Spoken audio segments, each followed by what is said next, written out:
नमस्कार, मी प्रतीक्षा. आवाज इंडिया मराठीच्या आपली बातमी आपला आवाज या बातमीपत्रात आपल्या सर्वांचं स्वागत. तर एक नजर टाकूया आजच्या महत्त्वाच्या घडामोडींवर. उच्च न्यायालयाच्या नागपूर खंडपीठाने राज्यातील नगर परिषद आणि नगरपंचायत निवडणुकांसंदर्भात महत्त्वाचा आदेश दिलाय. काही नगर परिषदांच्या बाबतीत न्यायालयीन प्रक्रिया सुरू असल्याने 20 नगर परिषदांची निवडणूक पुढे ढकलण्यात आली होती. यामुळे सर्व निवडणुकांचे निकाल एकाच दिवशी घोषित करावेत अशी याचिका दाखल झाली होती. यावर सुनावणी करत न्यायालयाने सर्व नगर परिषद आणि नगरपंचायत निवडणुकांचे निकाल हे 21 डिसेंबरला एकाच दिवशी घोषित करण्याचे निर्देश दिलेत. तसेच एक्झिट पोल 20 डिसेंबरला मतदान संपल्यानंतर अर्ध्या तासाने जाहीर करता येतील आणि आदर्श आचारसंहिता 20 डिसेंबरपर्यंत लागू राहील असं न्यायालयाने स्पष्ट केलंय. ज्या ठिकाणी निवडणूक रद्द झाली आहे तेथील उमेदवारांना पूर्वी देण्यात आलेली निवडणूक चिन्ह कायम राहतील, परंतु खर्च मर्यादा ही वाढवण्याची मागणी न्यायालयाने मान्य केलेली नाही.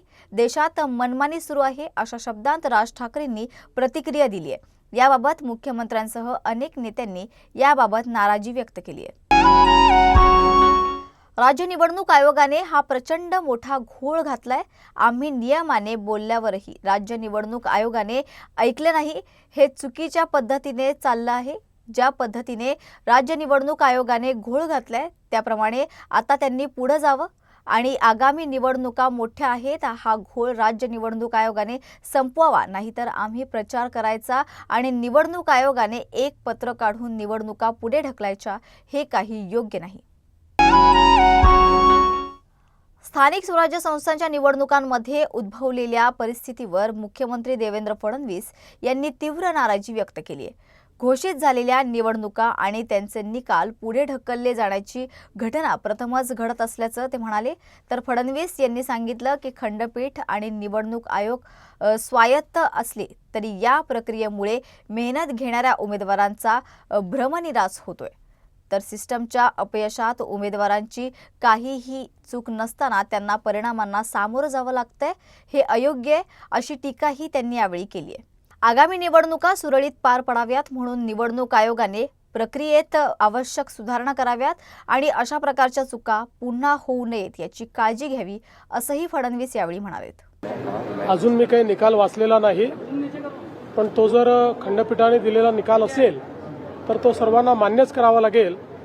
पण आता जवळपास गेले 25-30 वर्ष किंवा त्याहीपेक्षा जास्त मी स्थानिक स्वराज्य संस्थांच्या निवडणुका पाहतोय.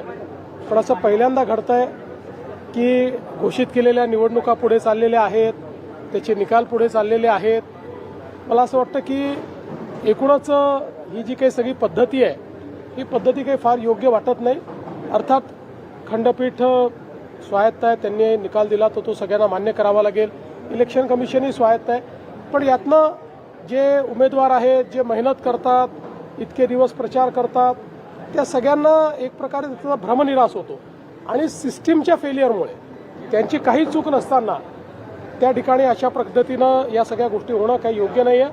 मला असं वाटतं अजून खूप निवडणुका इलेक्शन कमिशनला घ्यायच्या आहेत. या सगळ्या प्रक्रियेमध्ये निवडणूक आयोगाने सुधार आणला पाहिजे आणि किमान पुढच्या निवडणुकांमध्ये तरी असं होणार नाही हे निवडणूक आयोगाने बघितलं पाहिजे असं माझं मत आहे. रायगड जिल्ह्यातील महाड नगर परिषद निवडणुकादरम्यान गोगावले आणि सुशांत जाबरे यांच्या समर्थकांमध्ये तीव्र वाद वाढत जाऊन हाणामारी झाल्याची माहिती समोर आली आहे. नवे नगर परिसरात घडलेल्या या घटनेत सुशांत जाबरे आणि त्यांच्या अंगरक्षकाला भरत गोगावले यांचे पुत्र विकास गोगावले यांच्या समर्थकांकडून मारहाण झाल्याचं प्राथमिक माहिती मिळते. तर हाणामारी दरम्यान जाबरे समर्थकांच्या गाड्यांची तोडफोड, काचा फोडणे आणि दगडफेक अशी परिस्थिती निर्माण झाली. या दरम्यान जाबरे समर्थकांनी विकास गोगावले यांना रिव्हॉल्व्हर दाखवल्याचा आरोपही करण्यात आलाय. त्यानंतर विकास गोगावले स्वतः रिव्हॉल्व्हरसह पोलीस ठाण्यात पोहोचल्याची माहिती मिळते.